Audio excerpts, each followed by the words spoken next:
একজন অবসরপ্রাপ্ত সেনা অফিসার, সৈকতের শহর কক্সবাজার, আর এক ভয়ঙ্কর রাত। এই তিনের মিশ্রণে ঘটেছিল দেশের ইতিহাস কাঁপানো এক হত্যাকাণ্ড। বলছি মেজর সিনহা হত্যাকাণ্ডের কথা। মেজর সিনহার খুনের মাধ্যমে নড়ে উঠেছিল পুরো বাংলাদেশ। এত বছর পেরিয়ে গেলেও আজও সে হত্যা অনেকের কাছে রহস্যের জন্ম দেয়। মেজর সিনহাকে মেরে ফেলার মাধ্যমে কি এমন ধামাচাপা দেয়া হয়েছিল?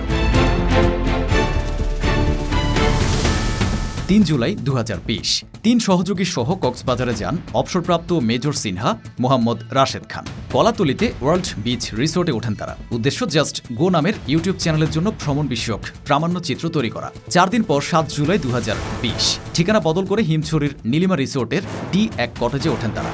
শুরু হয় কক্সবাজারের মনোরম দৃশ্য এবং বৈচিত্র্যপূর্ণ জীবন ও জীবিকার তথ্য সংগ্রহ আর ভিডিও চিত্র ধারণ। এক পর্যায়ে তারা যান টেকনাফে। এ সময় তারা মাদক নির্মূল অভিযানের নামে সাধারণ মানুষের উপর ওসি প্রদীপ কুমার দাসের নিপীড়নের কথা জানতে পারেন। ভুক্তভোগী অনেক পরিবার মেজর সিনহা ও তার টিমের কাছে ওসি প্রদীপের অত্যাচার নিপীড়নের বর্ণনা দেয়।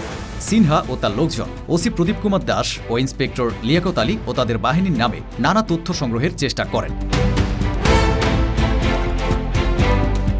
এরই মধ্যে জুলাই মাসে কোনো একদিন মেজর সিনহা, শিপ্রা দেবনাথ ও শাহিদুল ইসলাম রিফাতের সঙ্গে দেখা হয় ওসি প্রদীপের। তারা নানান অভিযোগ সম্পর্কে ওসি প্রদীপের সঙ্গে কথা বলার চেষ্টা করেন। ঘটনাটি হালকাভাবে নেন মেজর সিনহা।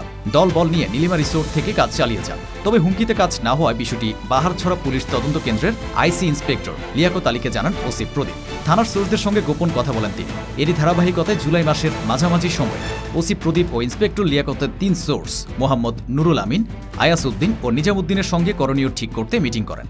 তারা তথ্য সংগ্রহে নামে। ক্রসফায়ারে নিহত ব্যক্তি ও অন্যান্য ভিকটিম পরিবারের বাড়ি বাড়ি গিয়ে মেজর সিনহা ও তার টিম সম্পর্কে খোঁজ নেয় সাদা পোশাকের পুলিশ ও সোর্স। বলে আসে এ ধরনের লোকজন আসলে পুলিশকে খবর দিতে। জুলাই মাসের তৃতীয় সপ্তাহ আইসি লিয়াকত আলী পুলিশের সোর্স নুরুল আমিন, নিজামুদ্দিন ও মোহাম্মদ আয়াসের সঙ্গে আবারও মিটিংয়ে বসেন। সিনহা ও তার ভিডিও দলকে খুঁজে বের করে তাড়া দেন। বলেন তা না হলে ওসি প্রদীপ লিয়াকতের বড় ধরনের ক্ষতি করবে। ৩১ জুলাই ২০২০ রামু সেনানিবাসের জিওসির বৃক্ষরোপণ কর্মসূচি। ৩ নম্বর সার্ভিস পয়েন্টে উপস্থিত লিয়াকত আলী ও প্রদীপ কুমার দাস। অনুষ্ঠান শেষে সে ভিডিও ধারণ করা দলটি সম্পর্কে লিয়াকতকে আবারও সতর্ক করেন ওসি প্রদীপ। এ বিষয়ে কোনো ধরনের ফোন পাওয়ার সঙ্গে সঙ্গে যথাযথ ব্যবস্থা নেওয়ার জন্য প্রস্তুত থাকতে বলেন। ওই দিন বিকেল 3:30 প্রাইভেট কার ঢাকা মেট্রো গ ২৮09৯৭ ছুটে চলছে। ব্যক্তিগত গাড়িটি চালাচ্ছেন সিনহা নিজে, সঙ্গী শাহিদুল ইসলাম সিফাত। গন্তব্য টেকনাফ থানার মারিশ বুনিয়া মুন্না পাহাড়ের চূড়া। উদ্দেশ্য প্রতিদিনের মতো ভিডিও করা। নির্দিষ্ট স্থানে পৌঁছে নতুন মেরিন ড্রাইভ রাস্তার পাশে গাড়িটি পার্কিং করে পাহাড়ের দিকে রওনা হন তারা। সিনহার পরনে ছিল সেনাবাহিনীর পোশাকের মতো কমব্যাট প্যান্ট ও কমব্যাট গেঞ্জি। পাহাড়ে ওঠার সময় মারিশ বুনিয়া মাথাভাঙ্গা মসজিদের ইমামের সাথে সালাম বিনিময় হয় সিনহার। একটি ছোট ছেলের কাছ থেকে তারা পাহাড়ে ওঠার পথ জেনে নেন। পাহাড় ও সমুদ্রের মেলবন্ধরে সূর্যাস্তের টাইম স্ল্যাব ধারণ করতে করতে অন্ধকার হয়ে যায়। রাত ৮টা মেজর সিনহাকে গণপিটুনি দিয়ে মেরে ফেলতে পাতা হয় ফাঁদ। দক্ষিণ মারিশ বুনিয়া জামে মসজিদে ঘোষণা দেওয়া হয় পাহাড়ে ডাকাত দেখা যাচ্ছে। এ সময় জড়ো হয় কিছু লোক, কিন্তু পাহাড়ে কোনো সারা শব্দ বা লাইট না দেখতে পাওয়ায় তারা চলে যায়। ভেস্তে যায় ফন্দিটি, কিন্তু তাতে দমে যায়নি পুলিশের ৩ সোর্স। এর কিছুক্ষণ পর পাহাড় থেকে পুলিশের ওই ৩ সোর্সের সামনে দিয়ে নেমে আসেন মেজর সিনহা ও সিফাত। এ সময় তারা সিনহা ও সিফাতের মুখের উপর টর্চ লাইটের আলো ফেলে নিশ্চিত হয় যে এই সেই ভিডিও দল। নুরুল আমিন, নিজামুদ্দিন ও আয়াজ সিনহাকে অনুসরণ করে মেরিন ড্রাইভ পর্যন্ত আসেন এবং তারা কোন দিকে যাচ্ছেন তা নিশ্চিত হয়। সোর্স নুরুল আমিনের কল্পে ইন্সপেক্টর মোহাম্মদ লিয়াকত আলী ছোটেন শামলাপুর পুলিশ চেকপোস্টে। তড়িঘড়ি করে সঙ্গে কোনো ফোর্স না নিয়েই এসআই দুলাল সহ মোটরসাইকেলে সেখানে পৌঁছে অস্ত্রসহ অবস্থান নেন লিয়াকত। অপেক্ষা করতে থাকেন সিনহার গাড়ির আগমনের। রাত ৯টা ২০ বিজিবি চেকপোস্ট অতিক্রম করে অবসরপ্রাপ্ত মেজর সিনহার গাড়ি। ৫ মিনিটে গাড়িটি পৌঁছে শামলাপুর চেকপোস্টে।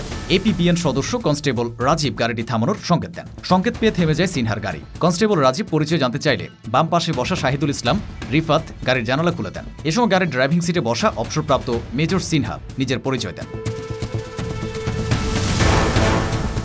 কুশল বিনিময় শেষে কনস্টেবল রাজীব ও অন্য 2 এপিবিএন সদস্য এসআই শাহজাহান আলী ও কনস্টেবল আবদুল্লাহ আল মামুন ইমন স্যালুট দিয়ে গাড়িটি চলে যাওয়ার সংকেত দেন। সংকেত পেয়ে গাড়িটি এগোতে মেজর সিনহার নাম শুনেই পেছন থেকে চিৎকার করে সামনে চলে আসেন ইন্সপেক্টর লিয়াকত। আবার তাদের পরিচয় জিজ্ঞেস করেন। পুনরায় তিনি নিজেকে মেজর অবসরপ্রাপ্ত সিনহা বলে পরিচয় দেন। নাম শুনে উত্তেজিত লাফ দিয়ে সামনে গিয়ে ব্যারিকেড টেনে রাস্তা বন্ধ করে দেন লিয়াকত। রাস্তা ব্লকে লিয়াকতকে সহায়তা করেন এসআই নন্দু দুলালো। লিয়াকত আলীর চোটপাটের মধ্যে 2 হাত উঁচু করে গাড়ি থেকে নেমে আসেন দ্বিতীয় আসনে বসা শাহিদুল ইসলাম রিফাত। ড্রাইভিং সিটে বসা সিনহা গাড়ি থেকে 2 হাত উঁচু করে নেমে ইংরেজিতে কাম ডাউন বলে লিয়াকত আলীকে শান্ত করার চেষ্টা করেন। 9:25-এ শামলাপুর চেকপোস্টে পৌঁছে মেজর সিনহার গাড়ি। ঘটনার পর 9:30 1 মিনিট 19 সেকেন্ড ও 9:45 16 সেকেন্ড লিয়াকতের সঙ্গে কথোপকথন হয় ওসি প্রদীপের।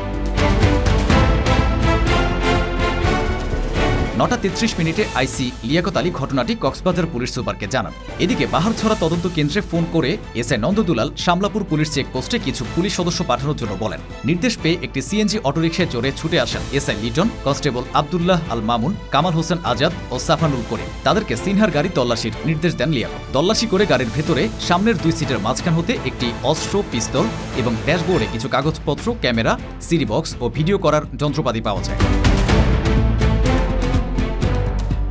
লিয়াকত আলীর সফলতার ফোন পেয়ে ওসি প্রদীপ কুমার দাস একটি সাদা মাইক্রোবাসে ও তার সাথে ফোর্স একটি পিকআপ ভ্যানে চড়ে ঘটনাস্থলে আসে। তখন রাত 10টা। ঘটনাস্থলে পৌঁছেই ওসি প্রদীপ কুমার দাস ইন্সপেক্টর লিয়াকত আলীর সঙ্গে একান্তে আড়ালে আলাপ করেন। তদন্ত কর্মকর্তার বিশ্লেষণ অনুযায়ী সিনহাকে লিয়াকত গুলি করেন আনুমানিক রাত 9:25 থেকে 9:30-এর মধ্যে। হাসপাতালে নেওয়ার জন্য রাত 10টার কিছুক্ষণ আগে কনস্টেবল কামাল ও মামুন কোরবানির গরু বহনকারী একটি ছারপোকা বা মিনি পিকআপ থামান। সিনহাকে হাসপাতালের উদ্দেশ্যে গাড়িতে তোলা হয় রাত 10:44 দিকে। ছারপোকা গাড়ি ছাড়াও ওসি প্রদীপ কুমার দাস রাত 10টার সময় একটি মাইক্রোবাস ও একটি পিকআপ নিয়ে ঘটনাস্থলে আসেন। এ সোয়া 1 ঘন্টায় সেখানে আর কি হয়েছে তাও জেনে নেওয়া যায়।